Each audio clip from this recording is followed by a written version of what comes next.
5 minit sekali kena solat, tuan-puan sekalian.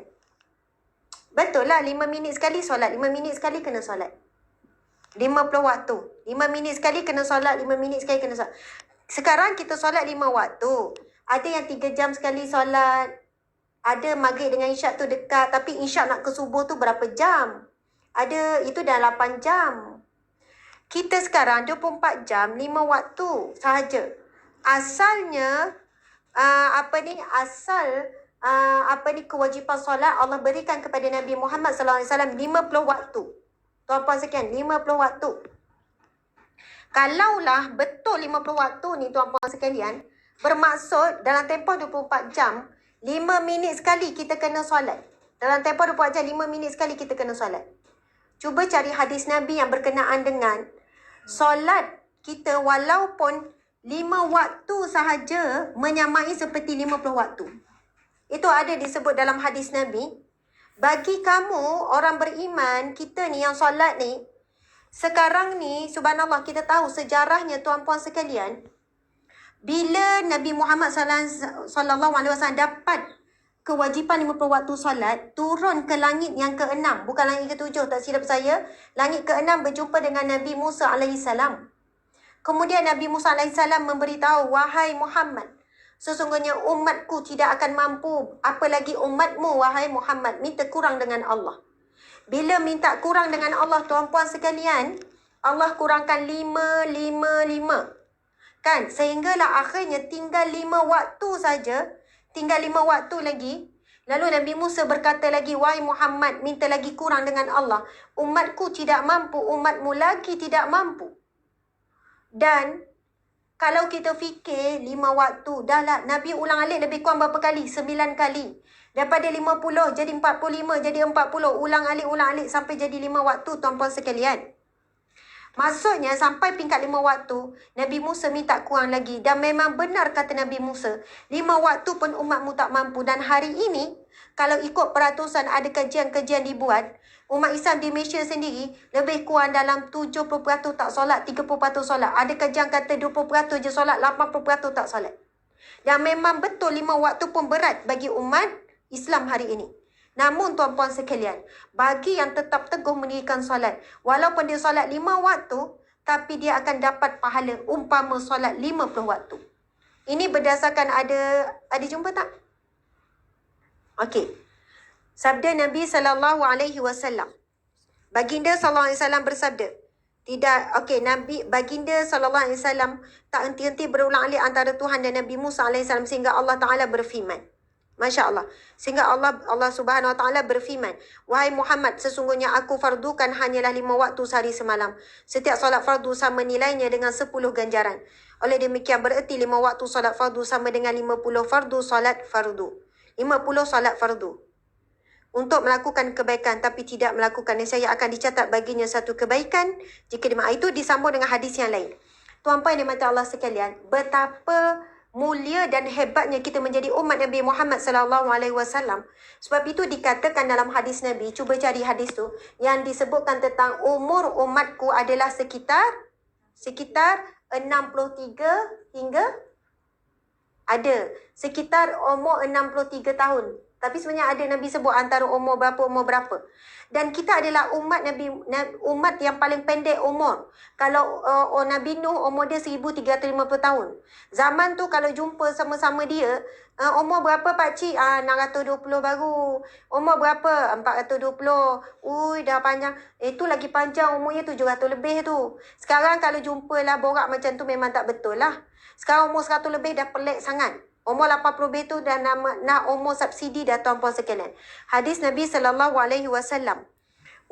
Hadis yang sahih, hadis riwayat Tirmizi daripada Abu Hurairah, ia berkata, Rasulullah SAW bersabda, usia umatku berkisar antara 60 hingga 70. Nabi sebut 60 hingga 70. Jadi tuan-puan sekalian, namun umat Nabi Muhammad SAW walaupun umurnya pendek, tapi amalan diganda-gandakan. Contohnya amalan solat, walaupun dikurangkan kepada 5 waktu daripada 50, potong kosong tu jadi 5, banyak beza.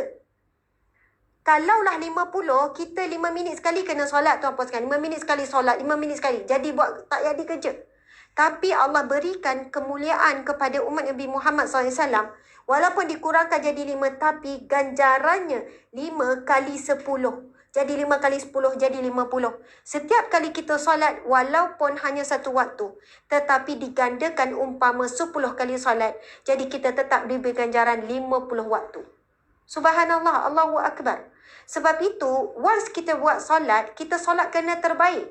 Sebab pahala diberikan sangat berganda. Nanti bulan Ramadan yang kita sangat bimbang, ramai orang bulan Ramadan, dia bagi fokus kepada solat-solat sunat.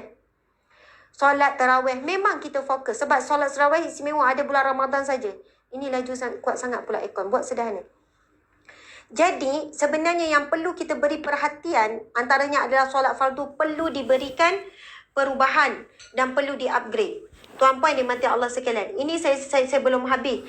Bayangkan ya ada hadis Nabi SAW yang menyebutkan, cari hadis tu yang berkenaan dengan solat fardu di antara solat fardu akan menghapuskan dosa.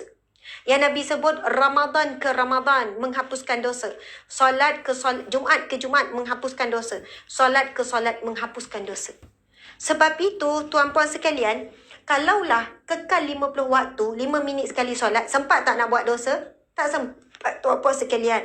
Sempat kalau 5 minit sekali lepas solat, lepas solat, sempat tak nak buat maksiat? Sempat tak nak bercakap pasal orang? Sempat tak nak pergi sana, nak pergi sini? Tak sempat tuan-puan sekalian.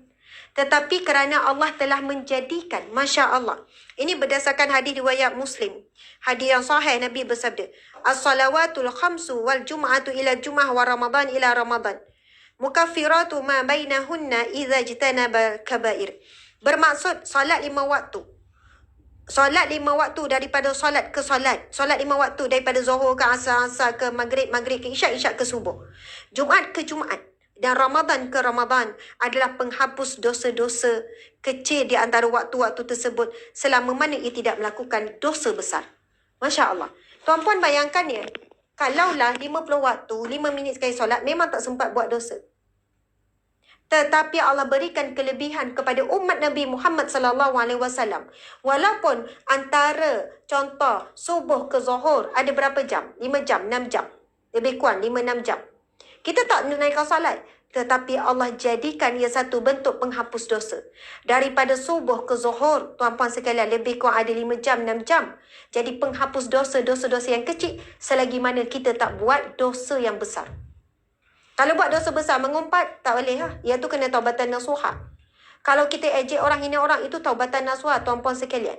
Sebab itu, bila kita faham tentang hakikat besarnya ibadah solat, kita tak akan main-main. Kita akan solat bersungguh-sungguh. Kita akan solat betul-betul, tuan-puan sekalian.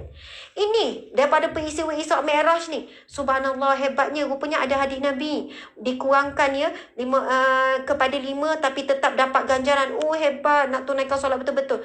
Oh, rupanya daripada kalau 5 minit sekali memang tak apalah dosa. Sebab solat je selalu. Kan? Tapi kalaulah kita tak mampu, memang tak akan mampu, Allah tetap jadikan di antara Zuhur ke Asar. Lepas tu Asar pula ke Maghrib. Tu isang Zazah. Okey. Lepas tu Asar pula ke Maghrib. Maghrib pula ke Isyak kan? Isyak pula ke Subuh. Di antara waktu-waktu ni, dihapuskan dosa-dosa kecil. Semua dosa kecil dihapuskan. Selagi mana ia tidak melakukan dosa besar. Masya Allah, Allahu Akbar. Okey. Saya nak berkongsi lagi falsafah Isra' Mi'raj.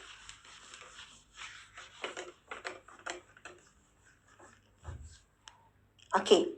Dalam perjalanan Isra' Mi'raj. Kita buat naik ke atas lah. Rasulullah sallallahu alaihi wasallam. Rasulullah sallallahu alaihi wasallam. Rasul ditemani siapa? Dengan malaikat. Ditemani siapa? Teman dengan malaikat Jibril.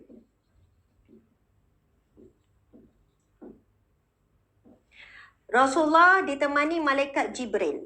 Rasul menunggang apa? Rasulullah menunggang burak.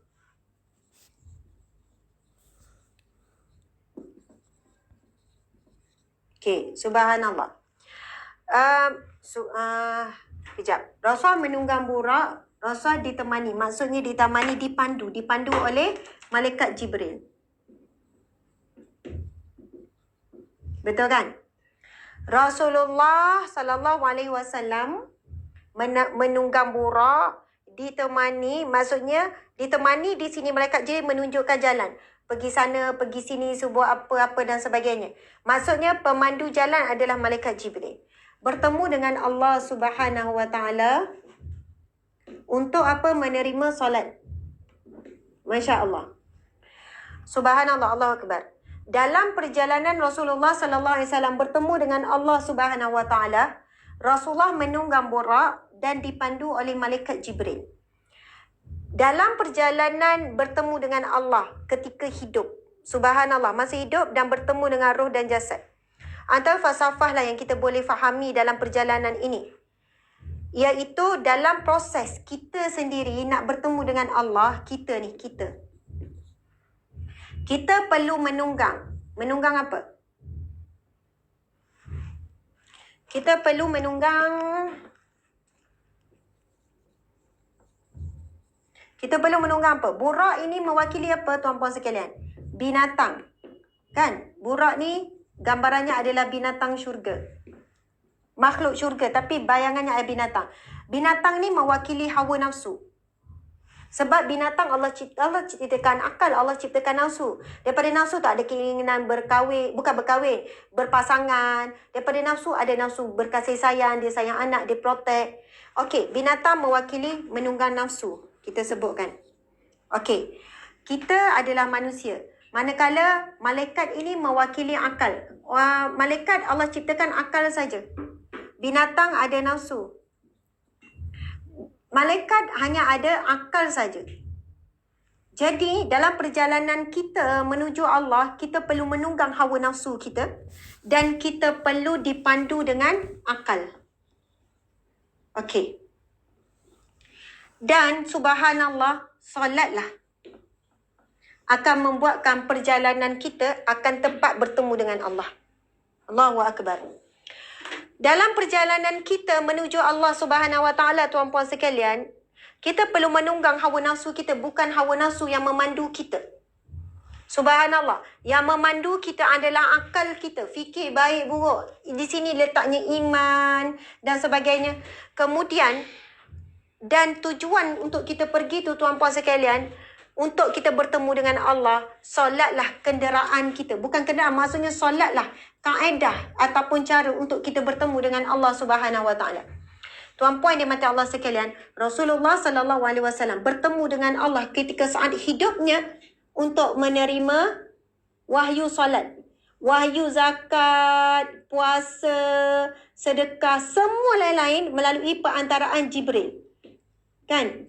Tetapi untuk Nabi sallallahu alaihi wasallam terima solat, Allah perjalankan perjalanan istimewa tanpa melalui perantaraan Jibril. Allah bagi direct. Dan tuan-puan sekalian, setiap kali kita solat, yang kita dah terangkan daripada awal tadi, doa apa semua, setiap kali kita solat, tuan-puan dimati Allah sekalian, Masya Allah, setiap kali itu kita sebenarnya direct bercakap dengan Allah.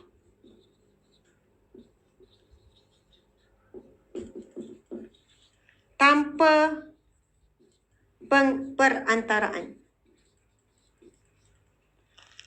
Allah Subhanahu wa taala direct bertemu dengan Nabi SAW, direct bertemu dengan Allah untuk menerima ibadah solat. Itu Nabi ada kelebihan, kemuliaan, keistimewaan bertemu dengan Allah saat hidup untuk menerima ibadah solat. Dan Rasulullah tinggalkan dan kita solatlah juga adalah penghubung kita direct bercakap dengan Allah tanpa perantaraan malaikat Jibril dan sebagainya. Subhanallah. Berapa kali sehari? 5 kali sehari. Umpama seperti 50 kali sehari. Sebab itu bila kita faham betapa hebatnya nilai solat, Masya Allah tuan-puan sekalian, kita akan menghargai waktu solat yang mana Allah kurniakan hanya 5 kali dan waktunya sangat pendek. Tapi hari ini ramai orang menunaikan solat dalam keadaan lalai, tidak mengingati Allah, tak faham apa yang dia baca di dalam solat. Dia semayang laju-laju, tergopoh-gapah, semayang dalam keadaan pakaian yang tak sempurna, tak jaga betul-betul wuduk dan sebagainya. Jika kita tak jaga bab solat tuan-puan sekalian, tak jaga bab sah wuduk tadi kita dah terangkan, kita terlepas apa? Kita terlepas dapat pahala 50 kali solat. Kita terlepas pengampunan antara 2 solat. Kita terlepas banyak perkara yang Allah janjikan bagi orang yang menunaikan solat. Yang Allah sebut, inna solata tanha anil fahsya'i wal munkar. Solat itu akan mencegah, melindungi kamu daripada perkara-perkara yang buruk. Orang yang jaga solat, Allah lindungi daripada keburukan, daripada perkara-perkara yang keji dan sebagainya. Dan Allah berikan pertolongan bagi orang-orang yang solat. Sebab tu orang yang jaga solat, jangan susah hati dengan ujian Allah. Pertolongan Allah mesti datang. Allahu Akbar. Banyak kita terlepas apabila kita tak jaga ikatan simpulan kasih kita dengan Allah Subhanahu Wa Taala. Okey, boleh tolong padamkan sahabat-sahabat sekalian. Okey, cuba kita tengok tuan-puan yang dimati Allah sekalian. Dalil bacaan dan pergerakan dalam solat, masya-Allah. Okey, kita tinggal masa lebih kurang 10 minit lagi. Sekarang pusingkan. Tunjuk sini. Ustazah sejuk sangat. Mana tadi? Enak tu. Dia sebenarnya tak boleh 24 dan kadang tu buat 1 je, 26, 27.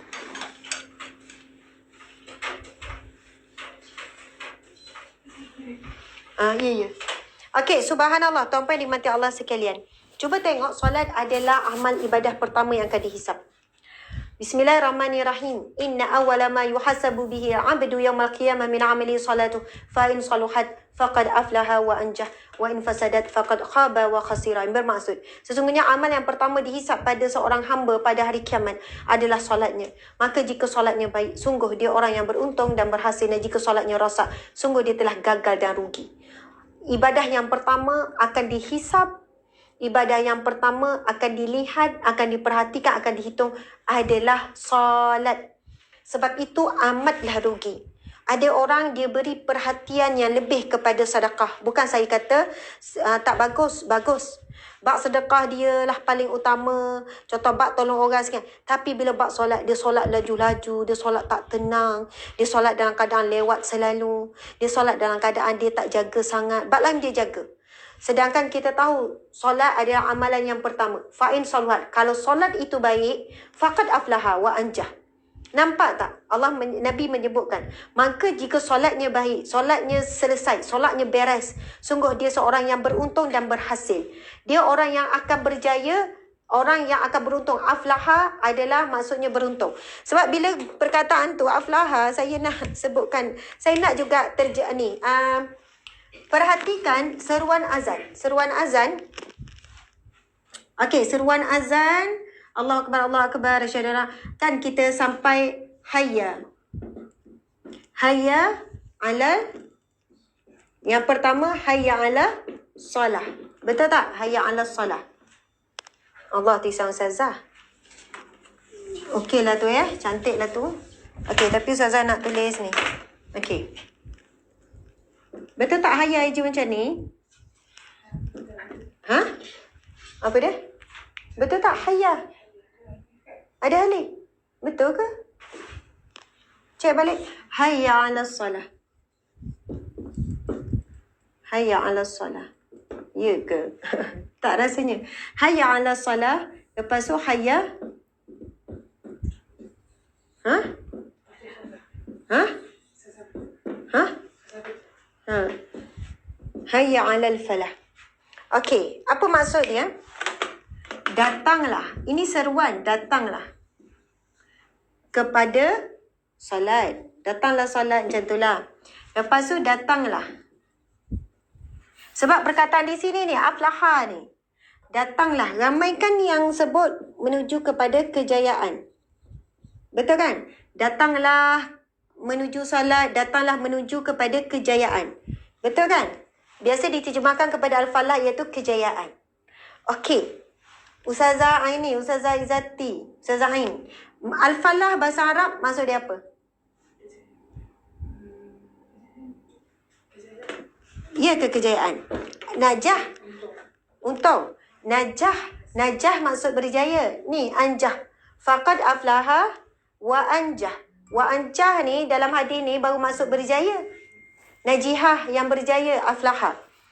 Cuba cari perkataan falah. Apa maksud falah? Hasil kejayaan. Siapa belajar bahasa Arab dia tahu maksud fallah ialah petani. Al-fallah maksud dia petani. Ini baru cerita pasal kalimah azan sebenarnya memang hebat, itu wahyu daripada Allah. Kenapa? Wahai datanglah menuju solat, datanglah menuju bertani. Seolah macam itulah. Subhanallah. Masya Allah. Tapi tafsiran kepada kejayaan pun betul juga. Bertani, petani, subhanallah. Hari ni tanam, esok terus tumbuh ke? Tak. Petani untuk dapatkan satu hasil, dia kena usaha. Sebab itu dia gunakan istilah faqad aflah, maka dia akan berhasil. Faqad, dia akan dapat hasil. Okey, tuan-puan sekalian, petani dia kena usaha. Memula tanam, lepas tu lagi siram. Mungkin ni tanam semai lagi. Lepas tu baja, betul kan? Lepas tu kena jaga ni, racun ke apa jaga. Mungkin kalau padi 3 bulan, 4 bulan. Lepas tu kadang-kadang tuan-puan sekalian, apa yang berlaku? Tiba-tiba datang banjir. Habis, rosak. Subhanallah. Betul kan? Masya Allah. Tapi Allah bukan melihat hasil. Sebenarnya hasil daripada solat yang kita dapat, iaitu usaha kita tu nak dirikan solat tu, itulah hasilnya. Subhanallah. Allahu Akbar. Masya Allah. Usaha itulah hasilnya. Usaha kita. Sebab itu, dia akan berhasil. Masya Allah. Bila hayya ala salah, datanglah menuju solat. Hayya ala falah. Datanglah menuju kepada kejayaan. Kejayaan yang dimaksudkan di sini adalah mereka yang akan berusaha. Mereka yang akan berhasil. Kesan orang yang solat, dia akan menjadikan orang yang sentiasa berusaha dalam hidupnya. Dia sentiasa, sebab petani untuk dapatkan hasil, dia berusaha tanam, mesti ada tingkatan, mesti ada usaha-usaha yang dilakukan. Sebab itu, hayya 'ala solah, datang solat, hayya 'ala falah, kamu akan menuju kepada hasil. Kamu akan jadi orang yang berusaha. Dan orang yang berusaha itulah orang yang berhasil. Subhanallah. Kadang-kadang kita berusaha untuk khusyuk, itulah khusyuk, tuan-puan sekalian. Kadang-kadang kita berusaha untuk solat dengan ingat Allah. Walaupun sekejap datang juga tuan-puan sekalian, ingat saya pada Allah, tapi Allah dah tengok usaha kita. Allah dah tengok hasil pada usaha, itulah hasilnya. Hasilnya apa? Berusaha untuk khusyuk, itulah khusyuk. Subhanallah, Allahu Akbar. Okey, tuan-puan yang dimati Allah sekalian. Bila kita tengok kan, hayya 'alal falah, datanglah bertani. Seolahnya begitu, bukan bertani. Sebenarnya petani ni subhanallah, itu sebagai lambang. Semua benda perlu ada benih, lepas tu kena siram, istiqamah tuan-puan sekalian. Perkara paling susah kita nak buat adalah istiqamah. Tapi orang jaga solat, orang yang istiqamah. Walaupun dia usaha, tapi tak berjaya juga, dia usaha lagi. Kan, usaha sampailah dia akan berhasil. Orang yang sentiasa jaga solat, dia tak akan kecewa dengan usaha dia yang sebelum berhasil. Masya Allah, Allahu Akbar. Kita perlu melalui proses seperti petani untuk akan dapat hasilnya. Begitu juga orang yang solat, dia akan menempuh satu proses. Masya Allah. Okey, sebab saya tengok tu perkataan aflaha di sini ni. Masya Allah. Faqad aflaha. Sekiranya solatnya sah, solatnya diterima, faqad aflaha, maka dia orang yang beruntung dan berhasil. Beruntung. Wa anjah, sebenarnya yang paling tepat adalah orang yang berjaya. Aflah, orang yang dapat hasil, orang yang beruntung. Wa in fasadat. Tapi kalau nak sebut falah, berjaya pun boleh tuan-puan sekalian. Tapi salah satu masuk falah juga adalah petani yang menghasilkan usaha kemudian dapat hasil. Jadi sebab itu bila kita rujuk perkataan dari sudut bahasa, kita seronok. Bahasa Arab ni dia ada banyak maksud. Wa in fasadat, kalau rosak faqad khaba wa khasira, maka dia akan gagal dan rugi. Kalau tanaman-tanaman yang diusahakan itu rosak, maka dia rugi. Solat ni subhanallah, dia umpama sebagai satu kaedah untuk kita kekal duduk di atas track apa? Hidup sentiasa berusaha. Kita tak pernah kecewa walaupun usaha kita hari ni belum dapat hasil. Orang yang solat, dia tak akan putus asa dengan rahmat Allah. Dia usaha bisnes yang pertama, tak dapat, tak berjaya, rugi. Cuba lagi yang kedua, cuba yang ketiga. Orang yang begini, yang tetap bersangka baik, tetap bersemangat adalah orang yang mendirikan solat. Dia adalah orang yang sentiasa berusaha dalam hidupnya untuk capai bahagia dunia, untuk capai bahagia akhirat. Masya Allah. Okey, kita tengok sikit lagi. Masa dah habis, tuan-puan sekalian. Solat sebagai terapi resah gelisah. Bismillahirrahmanirrahim. Wasta'inu bis-sabri was-salah wa innaha lakabiratun illa 'alal khashi'in alladhina yadhunnuna annahum mulaqu rabbihim wa annahum ilaihi raji'un. Yang bermaksud, dan mintalah pertolongan kepada Allah dengan jalan sabar dan mengerjakan solat. Dan sesungguhnya sembahyang itu amatlah berat kecuali kepada orang-orang yang khusyuk. Nak dapat tahap, dapat pertolongan dengan solat, ia berat kecuali orang yang khusyuk dalam solat. Iaitu mereka yang percaya dengan yakin bahawa mereka akan bertemu dengan Tuhan mereka dan bahawa mereka akan kembali kepadanya. Okey, kita tengok seterusnya. Was-was dalam solat. Ini antara yang mengganggu khusyuk. Datang was-was, sah tak wuduk tadi? Dah tengah semayang, fikir balik. Aku kentut ke tak? Itu panjang cerita, saya tak dapat kupas, tapi ada banyak dah camah saya sebelum ini. Yang mana Allah berfirman, Bismillahirrahmanirrahim. Wa imma yanazaghanaka minasyaitani nazaghun fasta'iz billahi innahu sami'un alim. Sadaqallahul azim. Dan jika engkau dihasut oleh sesuatu hasutan daripada syaitan, maka mintalah perlindungan kepada Allah. Sesungguhnya Allah Maha mendengar lagi Maha mengetahui. Okey, persoalannya Ustazah. Boleh tak nak sebut auzubillah ketika salat? Boleh tak nak sebut auzubillah? Contoh, tengah solat, lepas tu kan, ni ramai yang tanya. Tengah solat, tiba-tiba, barulah sedar. Ya Allah, takutnya aku khayal, ya Allah. Tiba-tiba boleh tak nak auzubillah minasyaitanirrajim? Tengah rukuk ke, tiba-tiba nak baca auzubillah minasyaitanirrajim. Sebab rasa macam banyak sangat gangguan ni. Masya Allah. Cari isti'azah dalam solat. Subhanallah. Dan jika engkau dihasut oleh sesuatu hasutan daripada syaitan, firman Allah, mintalah perlindungan kepada Allah. Sesungguhnya Allah Maha mendengar lagi Maha mengetahui. Okey, kaedah melawan bisikan syaitan.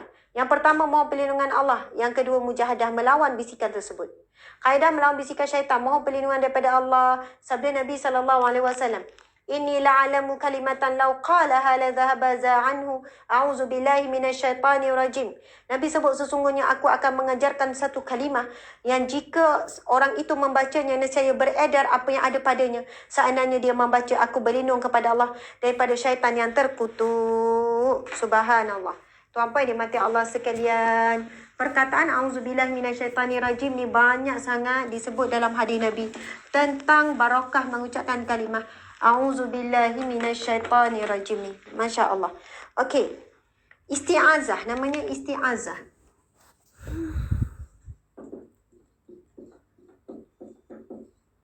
Kan, isti'azah. Apa maksud isti'azah? Mohon perlindungan. Apakah lafaz isti'azah? Lafaznya adalah a'udzubillah. Cari Ustazah nak sekarang. Auzubillahi minasyaitan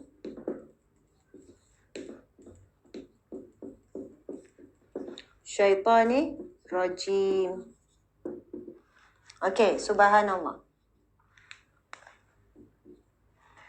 Maksud dia apa? Auzubillahi minasyaitanirrajim. Maksud dia aku. Auzu berlindung. Aku berlindung billah dengan Allah. Lepas tu daripada syaitan rajim yang direjam. Subhanallah. Sekarang kita minta perlindungan daripada Allah. Aku mohon perlindungan daripada Allah daripada syaitan yang direjam. Tuan-puan dimati Allah sekalian, perlindungan yang kita minta adalah perlindungan yang kita tak tahu bagaimana bentuk dia. Kalau kita minta tolong suami, bang, tolong lindungi saya daripada orang tu bang, saya gini-gini. Ya, suami mungkin buat sesuatu dan kita boleh nampak cara dia lindung, dia jaga kita ke dan sebagainya.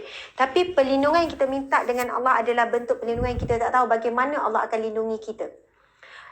Lepas tu kita mohon pula perlindungan daripada Allah yang maha melindungi, Allah yang maha berkuasa. Kenapa bila mohon perlindungan, kita mohon perlindungan daripada Allah yang maha kuasa daripada apa ni? Daripada syaitan. Daripada syaitan. Sebab apa? Hanya Allah yang boleh melindungi kita daripada gangguan syaitan. Kenapa? Kenapa? Sebab apa? Syaitan adalah makhluk gaib dan Allah yang paling kenal syaitan. Allah paling tahu tipu daya syaitan. Dan Allah lah yang boleh merejam syaitanir rajim. Subhanallah. Manusia tak boleh rejam, manusia tak boleh halang, manusia tak boleh untuk melawan syaitan melainkan dengan perlindungan yang datangnya daripada Allah. Dan bila Allah melindungi syaitan, melindungi kita daripada syaitan, Allah akan merejam syaitan yang ada bersama dengan kita. Sebab itu ahli ulama menyebutkan, barang siapa yang menyebutkan a'udzubillahi minasyaitanir rajim. Tapi jangan sebut dalam keadaan lalai. Auzubillahiminasyaitanirrajim. Auzubillahiminasyaitanirrajim. Sebut tu kena berserta dengan maksud.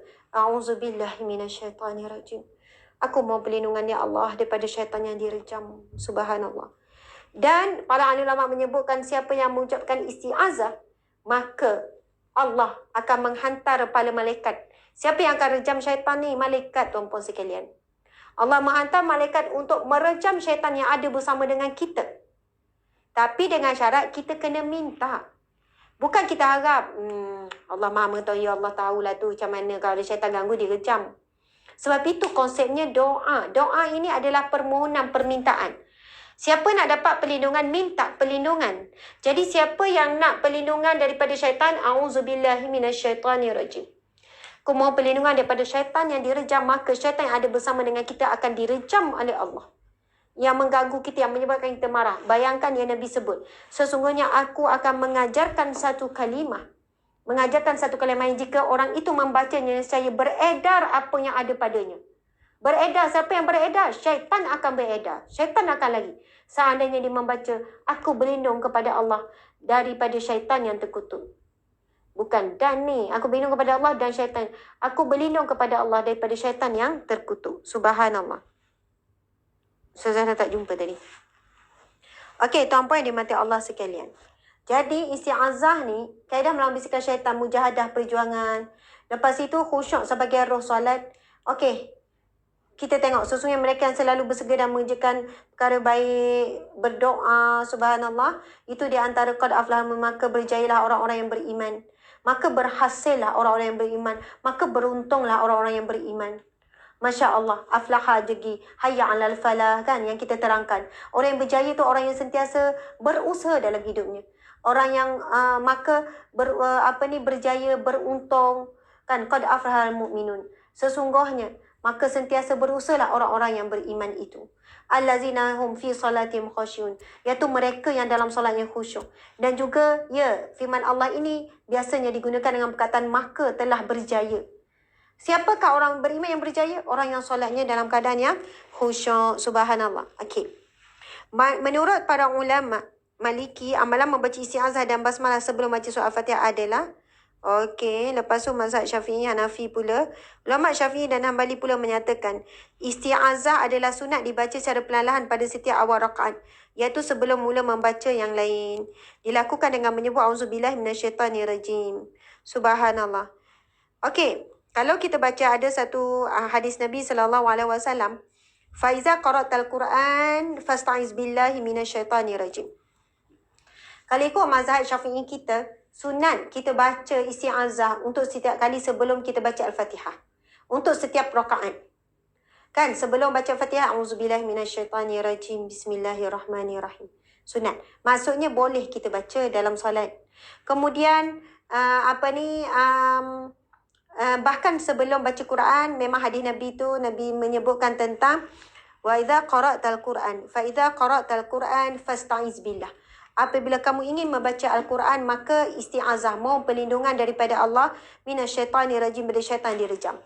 Perasan tak kita kalau nak solat, nak baca Quran kan ngantuk semua kan. Syaitan duduk atas mata, kita duduk cokek-cokek, bisik-bisik supaya kita nak buat urusan lain sampai kita tak tenang untuk baca Al-Quran. Kalau datang perasaan tu ngantuk, datang perasaan rasa boring baca Quran dan sebagainya, masa tu isti'azah. Auzubillahi minasyaitanirrajim.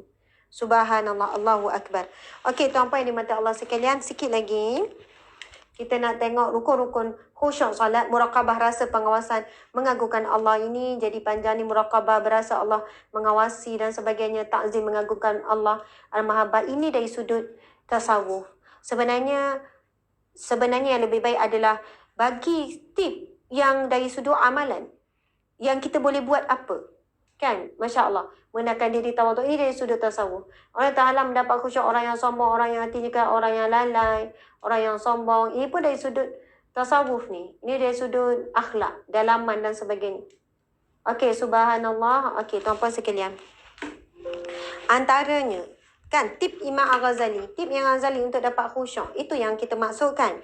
Bila kita berkongsi, kita lebih kepada tip-tip yang bagaimana untuk dapat khusyuk. Ini dituliskan oleh para alim ulama, antaranya Imam Ghazali. Banyak lagi lah imam-imam. Dan antara tip yang paling utama untuk dapat khusyuk solat adalah dengan memahami bacaan dalam solat. Okey. Sebenarnya banyak tu. Ada kalau cari tip solat khusyuk. Subhanallah. Okey. Tuan-puan yang dirahmati Allah sekalian, sebagai penutup pada perkongsian pada hari ini. Bagaimana ya untuk dapat, subhanallah, untuk mendapat khusyuk dalam solat al-haya. Ini pun tak juga ni. Bukan yang dimaksudkan. Okey. Tapi bukan yang ni. Yang ni yang sama tadi tu. Kita cari kaedah, tips. Okey. Tapi saya banyaklah kaedahnya. Bagaimana wuduk kita, bagaimana ketika kita nak berhadapan dengan Allah, bagaimana suasana hati kita, fikiran kita, lepas tu bacaan apa sebelum solat. Tapi cuma tuan-puan sekalian, insya-Allah kita akan dapat khusyuk solat apabila, subhanallah, kita akan dapat khusyuk solat apabila kita memahami bacaan dalam solat. Itu adalah basic yang sangat utama. Okey, subhanallah, cara mendapat khusyuk dalam solat antaranya persediaan untuk solat, membersihkan diri dan bersugi. Jangan solat ketika makanan dan keadaan lapar. Kalau tak lapar, makanan bersedia, tunaikanlah solat dulu. Jangan solat dalam keadaan menahan air besar dan kecil. Masya Allah. Kemudian memakai pakaian bersih dan kemas. Jangan makan minum berlebihan ketika hendak solat. Tidak membazir air wuduk ketika hampir solat. Dan okey, yang ni memang sangat bagus. Tapi tak sempat nak baca sebab dia ada apa yang perlu dibuat sebelum solat, apa yang perlu dibuat ketika solat untuk dapat khusyuk solat, dan apa pula yang perlu dibuat selepas solat. Kan doa Allah taqabbal minna solatana, ya Allah terimalah solat kami. Lepas tu mohon dengan Allah lepas solat, ya Allah, Allahumma ja'alna minal musallin al-khashin. Ya Allah, jadikanlah aku seorang yang menunaikan solat yang khusyuk. Kena minta dengan Allah untuk dapat solat yang khusyuk. Tuan-puan yang dimati Allah sekalian, kalaulah kita memahami bacaan dalam solat, doa iftitah itu sendiri, kan berdasarkan hadis Nabi SAW.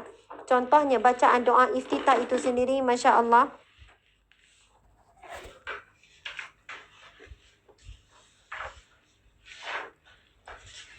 Okey, dalil hadis Nabi SAW.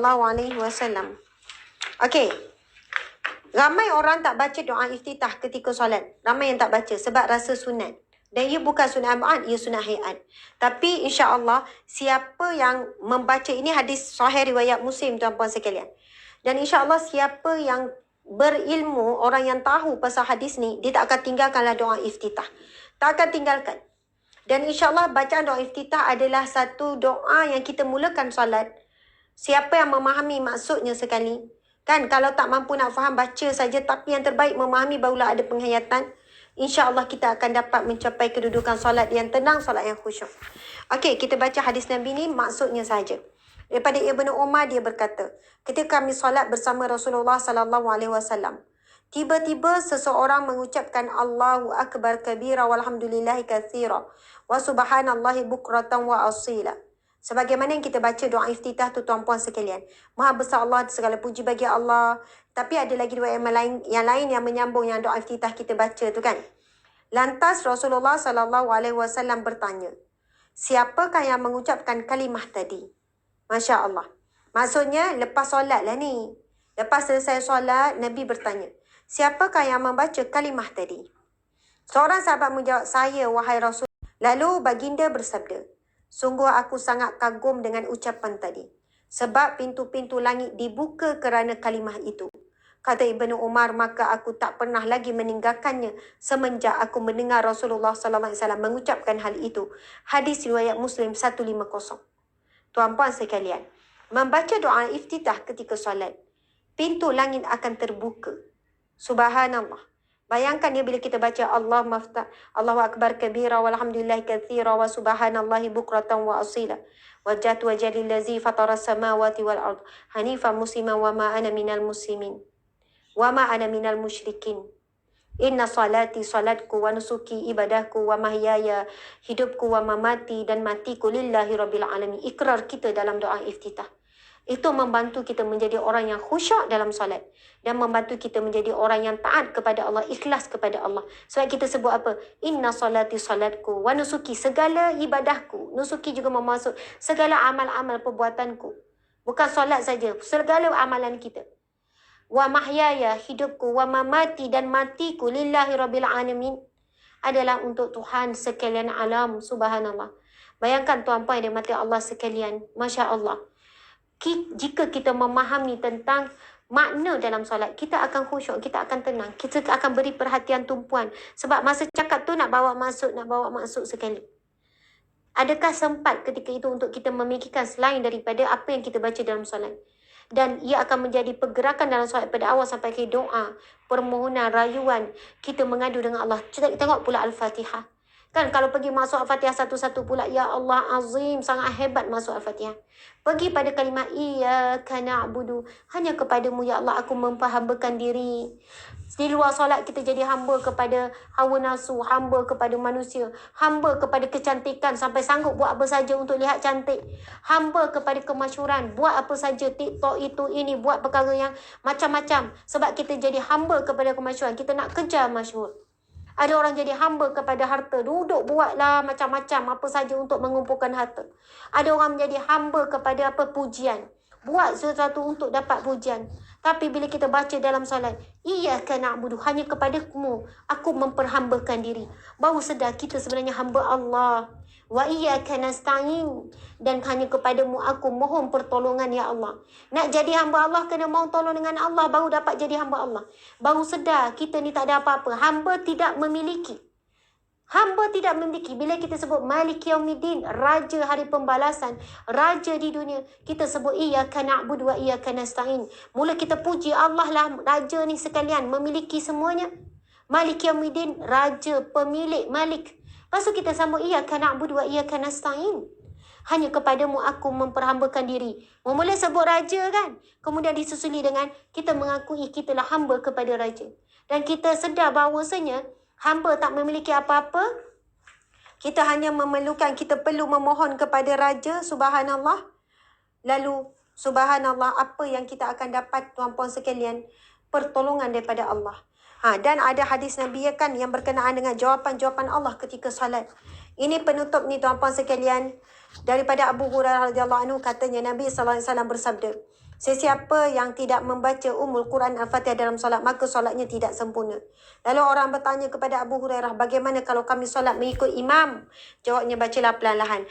Okey, ini ada hadis Nabi berkenaan dengan jawapan Allah apabila kita membaca setiap ayat dalam Al-Fatihah. Nabi SAW bersabda, solat itu ku bagi, ini hadis kursi.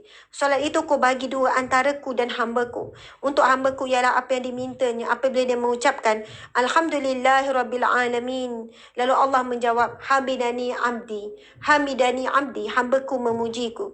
Bila kita menyebutkan Ar-Rahmanir-Rahim, lalu Allah menjawab, Athna alayya abdi, hambaku menyanjungku. Kemudian bila kita sebut Malik Yaumiddin, yang menguasai hari pembalasan, Allah menjawab, Majadani abdi, hambaku mengagungkanku. Fawwada ilayya abdi, hambaku berserah diri kepadaku. Lalu kita menyebutkan iyyaka na'budu wa iyyaka nasta'in, kepada engkau saja kami menyembah dan kepada engkau saja kami meminta pertolongan. Lalu Allah menjawab, hadza baini wa baini abdi wa li abdi ma sa'ala.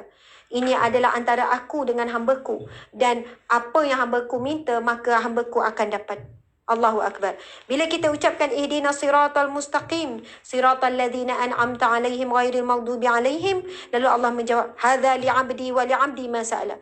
Inilah bahagian untuk hambaku dan bagi hambaku apa yang dimintanya. Allahu Akbar. Tuan-puan sekalian, itu belum habis lagi, sampailah kepada waladhdallin dan sebagainya. Setiap kali kita baca Al-Fatihah, Allah akan jawab, tapi kita tak dengar sebab itu alam ghaib. Tetapi kalau kita mengerti, memahami, menghayati bacaan Al-Fatihah, kita tak akan mampu untuk mengingati selain daripada apa yang kita baca. Tetapi malangnya, umur kita dah 40 tahun dan bukan masa mati. Sebab apa? Ya Allah, berikan aku tangguh masa. Aku belum lagi menunaikan solat dengan baik, dengan sempurna. Dengan merasakan Engkau wujud ketika solat. Dengan memahami bacaan dalam solat. Sebab itu tolonglah cari. Tak perlu pergi kedai. Google saja tu apa sekian. Ada banyak, pasu print dah. Kan target kita ada sebelum mati mesti faham setiap bacaan dalam solat. Agar kita mula solat dengan nikmat, dengan rasa kemanisan, rasa syok orang kata. Rasa syok sebab rasa macam kita baca setiap satu tu datang maksud sampai kita peringkat kita boleh senyum. Sampai peringkat tuan-puan sekalian ramai orang kata Ustazah, saya perlu tu, saya perlu ni, saya perlukan rezeki Ustazah, tak cukup rezeki. Ustazah saya ada banyak aib, macam mana apa doa nak tutup aib. Ustazah saya ni selalu dihina, macam mana ya supaya orang dah tak hina saya. Ustazah saya ni selalu sakit, macam mana nak sihat. Ustazah saya sekian-sekian. Tuan-puan sekalian, semua yang kita minta ada dalam solat. Semua yang kita nak ada dalam bacaan antara dua sujud. Rabbi ufili ya Allah, ampunilah aku. Rabbi ufili warhamni, rahmatilah aku. Wajibunni, tutuplah aibku. Warfa'ni, tinggikan darjatku. Warzuqni, berilah rizki kepadaku. Wahdini, tunjukilah, berilah petunjuk kepadaku. Kita kadang selalu keliru, perlu petunjuk daripada Allah. Perlu dapat hidayah jalan yang benar. Wa'afini ya Allah, afiatlah aku, berikanlah wa'afini, maafkanlah aku. Wa'fu'ani, berikanlah kesihatan kepadaku. Tuan-puan yang dimati Allah sekalian, semua yang kita perlukan memang ada dalam bacaan antara dua sujud. Tapi kerana kita tak faham maksud antara dua sujud tu, jadi kita dalam keadaan berdoa, baca, tapi dalam keadaan lalai. Sedangkan Allah sedang melihat kita. Hadis Nabi, innallaha la yanzuru ila suwarikum wala ajsadikum wala amwalikum. Sesungguhnya Allah tidak melihat kepada apa? Kepada rupa paras kamu, kepada jasad kamu, kepada harta kamu. Walakinallaha yanzuru ila qulubikum wa amalikum. Sesungguhnya Allah melihat kepada hati kamu dan kepada amalan kamu. Jadi, dua-dua wajib disertai ketika solat. Bukan hanya baca Rabbi fili warhamni wajibuni, tapi fikiran ke lain. Allah sedang melihat dua-dua. Amalan kita duduk tu, baca tu, dan juga hati kita, masa kita minta dengan Allah, hati faham ke tidak? Hati minta ke tak? Kalau lidah je, kita boleh tahu kalau orang tu minta bukan dengan hati. Kalau kita minta dengan suami, Bang, boleh tak? Bang, saya nak ni. Tapi berbeza kalau kita minta, Bang, boleh tak? Teringin sangat. Hati tu nak sangat. InsyaAllah kalau kita minta dengan hati tu, akan sampai ke hati dia. Dia faham apa yang kita rasa. Kalaulah kita bercakap, saya bercakap bukan dengan hati tu apa sekarang, perempuan takkan rasa. Kalau bercakap, okay, kita solat kena khusyuk. Kalau kita khusyuk gini-gini, solat ni gini-gini, itu cakap dengan lidah. Tapi dengan hati, kita sebut, dengan kita menghayati, insyaAllah sampai ke hati. Bila kita berdoa dengan lidah, mungkin tak sampai, tak makbul. Tapi bila doa minta dengan hati, Allah melihat kesungguhan. Allah tahu hati kita betul-betul nak Rabbi ufili, betul-betul nak pengampunan. Warhamni, betul-betul nak rahmat Allah. Wajibuni, betul-betul nak dilindungi daripada aib. Warfa'ni, betul-betul nak ditinggikan darjat. Orang dah tak hina kita. Sebab itu kena ada penghayatan, faham maksud. Daripada faham maksud itulah barulah kita menghayati dan suara hati kita juga akan bersuara. Subhanallah. Tidak ada alasan tuan-puan, saya tak belajar bahasa Arab Ustazah. Habis tu kita boleh pula faham bahasa Inggeris kan? Ini bahasa syurga, ini bahasa Al-Quran, ini bahasa Allah, kalamullah. Jadi sebenarnya siapa yang berusaha dia akan berjaya. Saya jumpa ramai dah orang tua umur 60-70. Ustazah, Alhamdulillah gitu dengar Ustazah duk tekan. Makcik tak percaya tapi boleh Ustazah rupanya. Cuba hafal maksud Al-Fatihah, cuba hafal maksud duduk antara sujud, cuba hafal maksud tahiyat. Walaupun umur makcik dah 60 lebih, 70 lebih, boleh rupanya Ustazah. Dan akhirnya Alhamdulillah sebelum mati sempatlah solat dengan rasa nikmat. Sebab dah faham dah semua apa yang dibicarakan dengan Allah. Alhamdulillah, Masya Allah tuan-puan dan puan Allah sekalian. Dan sebagai penutupnya, saya ingin mengajak untuk hadir ke satu webinar di Amban Ramadan. Webinar di Amban Ramadan, membongkar ilmu keajaiban dan kemuliaan Ramadan. Kalau tuan-puan yang mengikuti elang webinar ni, Ustazah kenapa asyik bertukar je penceramah? Kan yang kekal saya seorang je tu ha. Yang kekal saya seorang. Dua penceramah sebelum ini ada sedikit isu teknikal, adalah beberapa perkara yang akhirnya kami akur, tidak dapat diteruskan dan kita tukar kepada yang pertama Dr. Aiman Al-Akiti. Subhanallah. Subhanallah. Saya kira kita kenal Dr. Aiman Al-Akiti ni pendakwah muda, ulama muda yang sangat alim. Subhanallah. Tengok sebab kita tak akan padam. Kita tengok slot pertama oleh saya iaitu 111 soal jawab fiqh Ramadan akan menggunakan buku ni. 111 fiqh Ramadan. Buku pun dah siap tuan-puan sekalian, dah boleh buat order. InsyaAllah kita akan cuba tengok persembahan di dalamnya. Kita buat dengan interaktif, color dan sebagainya. Masya Allah. Dan menghimpunkan dalam ini 111 bermaksud satu-satu soalan. Bermaksud ada 111 soal jawab fiqh Ramadan. Dia termasuk bab puasa, termasuklah semua. Kita kumpulkan 111 soalan, mudah-mudahan soalan-soalan yang tertanya, yang ditanya menjadi persoalan. Buku ni dah boleh dibeli, dah boleh ditempa. InsyaAllah kita akan mula buat post tu dalam 25 hari bulan, 26 hari bulan macam tu. Kan insyaAllah akan sampai sebelum webinar ni. Akan sampai. Dan saya sendiri akan gunakan buku ni sebagai rujukan. Ini adalah buku pertama terbitan sendiri di bawah Ustazah Asma Harun. Dan ini adalah antara gabungan tim Ustazah Asma Harun dan juga Ustaz Muhammad Zulkhairi. Tuan-puan dimati Allah sekalian. Okey. Buku ini berharga RM38, tapi untuk peringkat awal permulaan kita ada less 10%. Tuan-puan sekalian, less 10% banyak tu. Banyak. Masya Allah, mudah-mudahan dia boleh merungkai pelbagai soal jawab tentang Ramadan. Okey. Isi kandungan juga menarik dan juga persembahan juga menarik. Saya sangat mengalu-alukan tuan-puan sekalian untuk hadir webinar ni. Dan kita bawakan pecamah-pecamah penyampai yang sangat berkaliber. Berkaliber kan, yang ilmu sangat tinggi, subhanallah. Kecuali saya lah. Tapi Dr. Aiman dengan Ustaz Syahri ni, subhanallah, kita maklum dan makruf mereka ni. Untuk slot kedua akan dibawakan oleh Ustaz Muhammad Syahri Abdul Rahman, iaitu menggapai darjat taqwa melalui suluhan Al-Quran. Kita akan mula tadabbur. Kemudian slot ketiga, diskusi ilmiah membongkar ilmu keajaiban dan kemuliaan Ramadan. Okey, itu akan dibawakan oleh Dr. Aiman Al-Akiti. Kan dari sudut falsafahnya. Jadi kita akan gabung dari sudut akidah, dari sudut fiqh dan juga dari sudut tasawuf. Webinar di Amban Ramadan. InsyaAllah 8.30 pagi hingga 4.30 petang. Mungkin ada orang tak boleh nak follow penuh the whole day. Tetapi jangan bimbang, kita boleh follow selepas itu. Sebab masuk je dalam grup, close group AB ni, close group tu tak akan dipadam. Boleh murajaah, boleh tengok balik.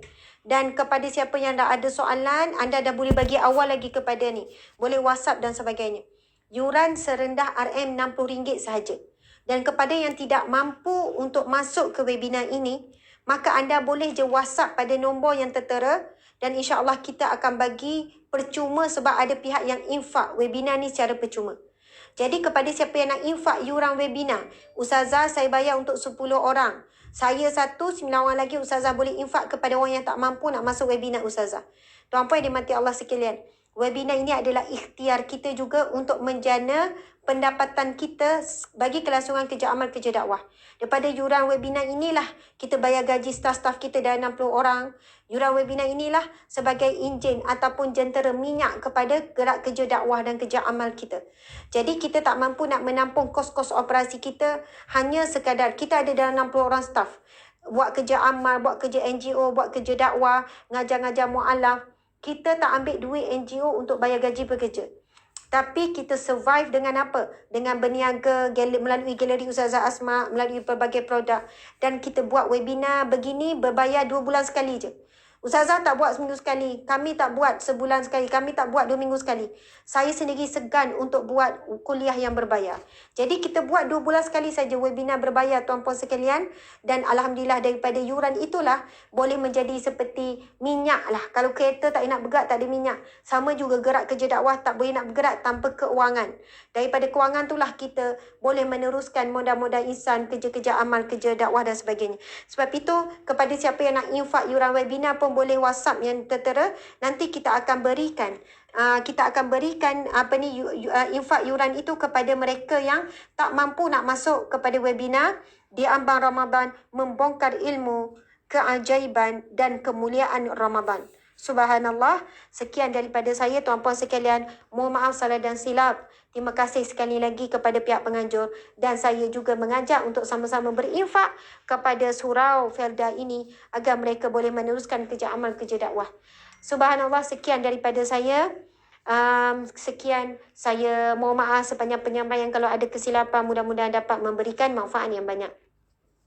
Kita tangguhkan kuliah kita dengan tasbih.